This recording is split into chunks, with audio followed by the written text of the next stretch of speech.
Boss Man, show friend of the show, Casey Alexander, coach over the Belmont Bruins over there on Belmont Avenue. What's up, Casey? How you doing, man?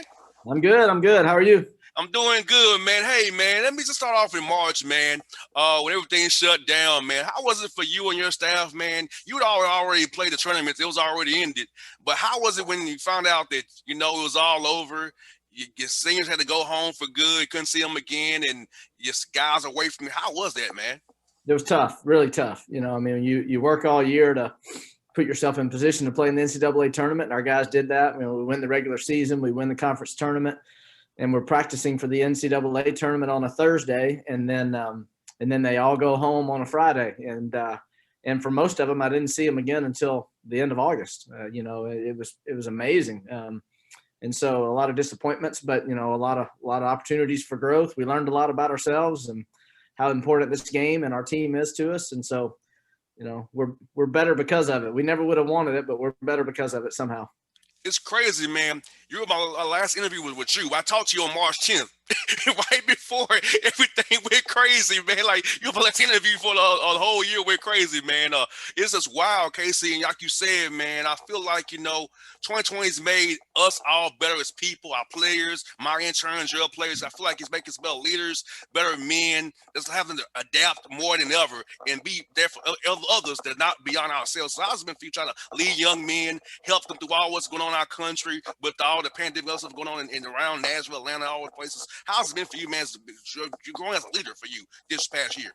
Yeah, I mean, it's kind of forced all of us to look at things from a different angle, and as much as I love being a basketball coach and X's and O's and games and strategies and wins and losses, I mean, you quickly learn that, life itself is a whole lot more about it's about a whole lot more than just that. And so, yeah, it's been an incredible growth opportunity for us, learning how to handle that, learning how to navigate a team and lead young men. And, when naturally they're disappointed and mentally, it's a struggle for all of us, but it's changed perspective. We've all learned, a whole lot more about the things that truly matter. And in basketball and what we're doing is important, but it's not everything is the best way I could put it. Got that right, Casey. And I know for me, as you know, my mom lives in Nashville still. So for me coming to Nashville, it's like it's weird seeing Nashville kind of shut down still the way it is, and then had the bombing happen there a few weeks ago. Man, it's all things that happening. It's just like, wow, man. Basketball and radio is like, it's important, but getting to spend time with your family, love on your people, like your family, your wife and your kids, and your family in Nashville, my mother as well. Like, it's so much more important. That's what we love what we do, but like you said, it's so much more important than just what we do.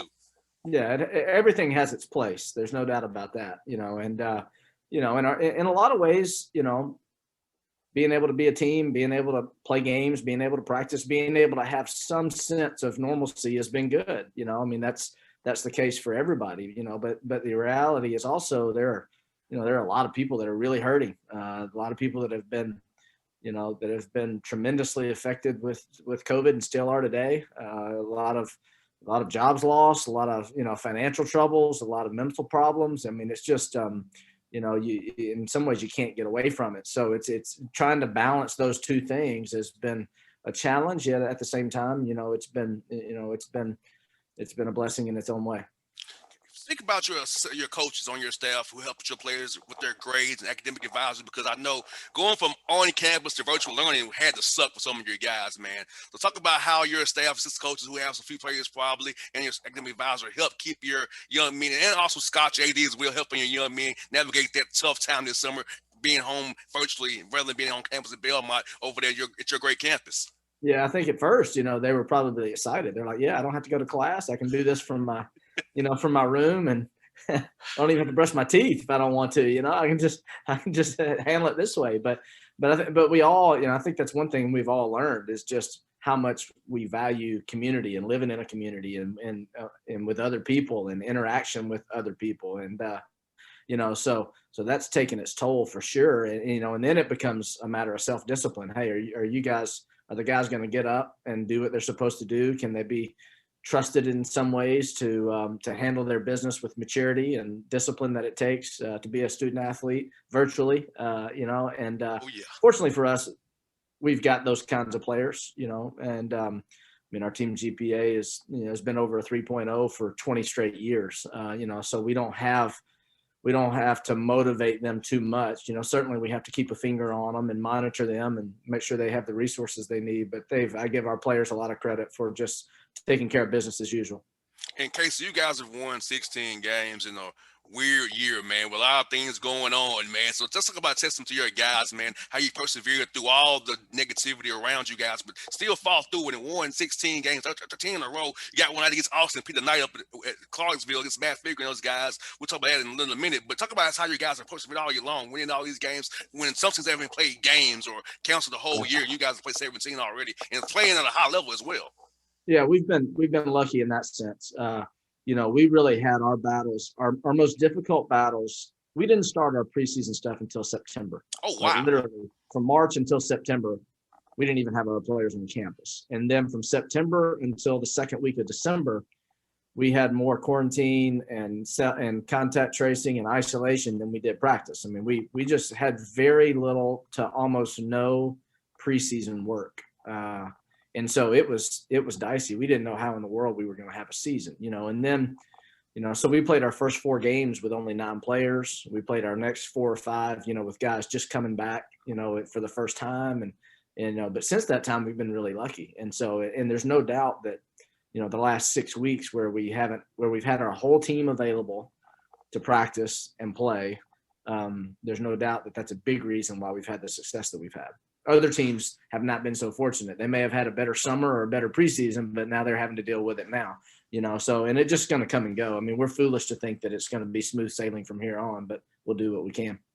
And thankfully, the overseas is more of a bus league. You don't have to really get on a plane. So that helps too. You can kind of be in your bubble, get on your bus, go to the game, and come back. Like this with Austin, Peanut, and Murray. That's a bus and back for you guys. You don't have to get on a plane or be in a hotel. So talk about how your league and how it's spread out helps you as well control COVID and containing as well. Yeah, it makes it so much easier, especially for us because we're centrally located within our league. We opened our season in Washington, D.C. because we chose to. We actually bused there. But that's the only hotel we've stayed in is November 25th and 26th and 27th. Everything else has been same day trips and bus trips. And we have one trip to Eastern Illinois that's next week, where we'll have 3 nights in a hotel. And then we have Eastern Kentucky and Morehead State later in the season where we'll have a couple of nights in a hotel. And that's really it for our league. So it makes it a lot easier, a lot easier, a lot less risk in the OVC because it's, you're confined to just really your team and a bus and a game. Yeah, because I know some conferences are playing those back-to-back games, which I know probably would kill your kids' legs because I'm seeing it right now. That second night is dicey, whether you win or lose, because guys don't quite have the recovery time. At least with your guys, simple schedule, you know what's going to be Monday, Tuesday, Wednesday, travel if it's a game, or Thursday if it's home. So I feel like your league is perfect right now for this COVID thing, which is not too far away. Man, Nashville, great area to be in and be safe and keep your guys healthy because knowing what you've dealt with September to December. Keep it knowing that you really want to be good in March when it's that time of the year.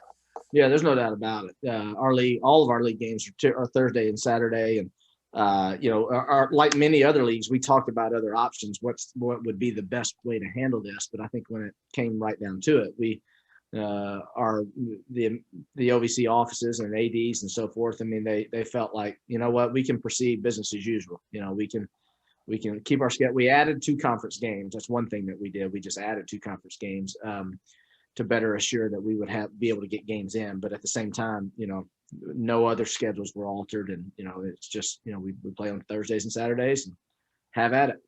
Talk about how key your AD was helping you guys, supporting you through all this time, because some schools don't have the support like a Scott Corley is to have your back the way he does, man. So about shout out to him for how he's done for your team and how you really helps you guys stay on task. We went through a tough time early in 2020 there. Yeah, I mean, if people had any idea how much time that athletic directors and staff have put in to making this season a possibility, they would be totally blown away. I mean, those guys, our trainer, Scott Corley and his staff, I mean, they're COVID experts.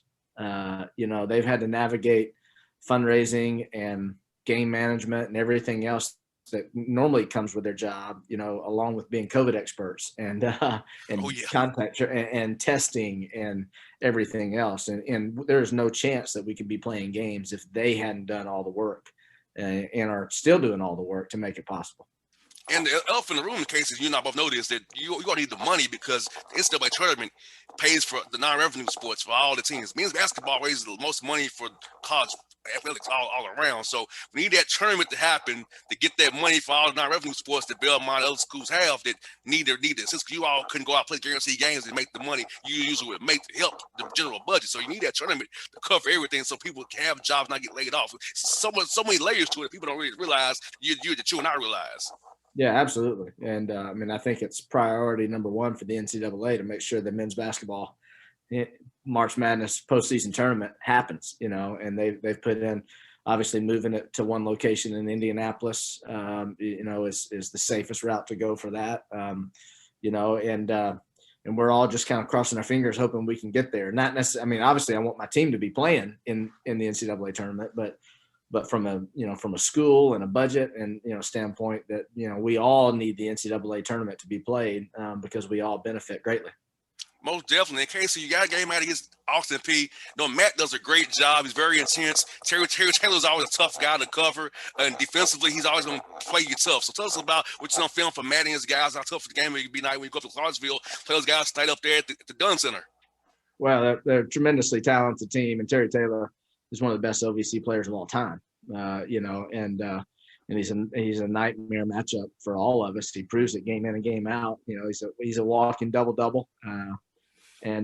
He's, to his credit, he went from a guy that really was played inside the 3-point line his first year or two to a guy that has, deep range now from the 3-point line. He can drive it from the perimeter. So that's where the challenge always starts there, but that's not all they've got. Jordan Adams is a really gifted player. They've got role players that are coming into their own. So we absolutely know it's going to be a challenge. You can throw the records out for sure because they're just that kind of team, and Matt's teams always play hard. And we had 2 great games with them last year. We won one and lost one, and I would expect tonight to be down to the wire and look just like those did.